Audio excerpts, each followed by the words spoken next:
بسم اللہ الرحمن الرحیم۔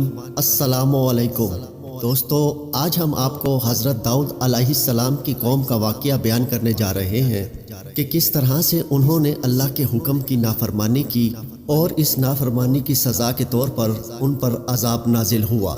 ویڈیو شروع کرنے سے پہلے آپ سے درخواست ہے کہ آپ ہمارے چینل کو ضرور سبسکرائب کریں۔ حضرت داؤد علیہ السلام کی قوم کے 70,000 افراد سمندر کے کنارے ہیلا نامی بستی میں رہا کرتے تھے۔ ان لوگوں کو اللہ نے ہزاروں نعمتوں سے نوازا تھا، لیکن جب انہیں راحت اور سکون میسر آیا تو یہ اللہ کی عبادت سے محروم ہو گئے اور اللہ کی مخلوقات پر ظلم کرنے لگے۔ حضرت داؤد علیہ السلام کی یہ قوم مچھلیوں کا شکار کرتی اور اسی پر اپنا گزارا کرتی تھی۔ جب یہ لوگ یاد الہی سے غافل ہو گئے اور مخلوقات پر ان کے ظلم بڑھنے لگے تو اللہ تعالیٰ نے ان کو خبردار کیا کہ ہفتے میں ایک دن یعنی ہفتہ کے دن شکار نہ کیا کرو۔ اتوار سے لے کر جمعہ تک جتنا شکار پکڑنا ہے پکڑو، لیکن ایک دن اللہ کی عبادت اور مخلوقات کے امن کے لیے رکھو۔ تو یوں اللہ نے ان کا امتحان لینا شروع کر دیا۔ وہ اتوار سے لے کر جمعہ تک سمندر میں مچھلیاں پکڑنے لگتے تو مچھلیاں زیادہ مقدار میں ہاتھ نہ آتی، اور ہفتے کے دن سمندر کو دیکھتے تو ان کو بڑی بڑی مچھلیاں نظر آنے لگتی۔ ان لوگوں میں سے ایک شخص کو شیطان نے ورغلایا کہ پریشان کیوں ہوتے ہو؟ اگر تم میری ترکیب پر عمل کرو تو تم شکار سے کبھی محروم نہیں رہو گے۔ تو بس شیطان کے کہنے پر اس شخص نے ہفتے کے دن کانٹا لگا کے ڈوری کو سمندر میں ڈال دیا کہ مچھلیاں اس میں پھنسیں، اور شیطان نے کہا تم اس مچھلی کو اتوار کے دن نکالنا اور یوں ہفتے کی غربت بھی باقی نہ رہے گی اور تمہارا شکار بھی ہو جائے گا۔ شیطان کی بتائی ہوئی ترکیب کے مطابق ہفتے کے دن اس شخص کے جال میں مچھلیاں پھنستی اور وہ ان کو اتوار کے دن نکالتا اور خوشی سے کھاتا۔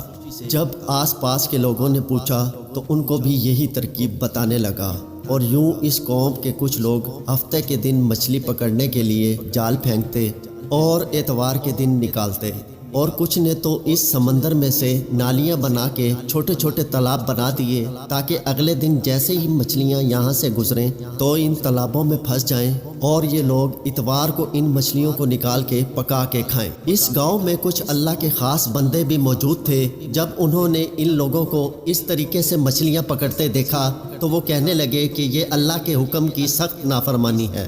اللہ نے ہفتے کے دن شکار کرنے سے منع کیا ہے۔ یہ جو تم جال پھینک دیتے ہو یا چھوٹے چھوٹے تالاب بناتے ہو، ان میں ہفتے کے دن اگر مچھلی پھنستی ہے تو یہ شکار ہفتے کے دن کا ہوگا۔ اللہ کے عذاب سے ڈرو اور اللہ کی نافرمانی نہ کرو۔ وہ لوگ ان لوگوں کا مذاق اڑانے لگے کہ ہماری جو مرضی ہوگی ہم وہ کریں گے، اور پھر اس طرح اس بستی میں 3 گروہ بن گئے۔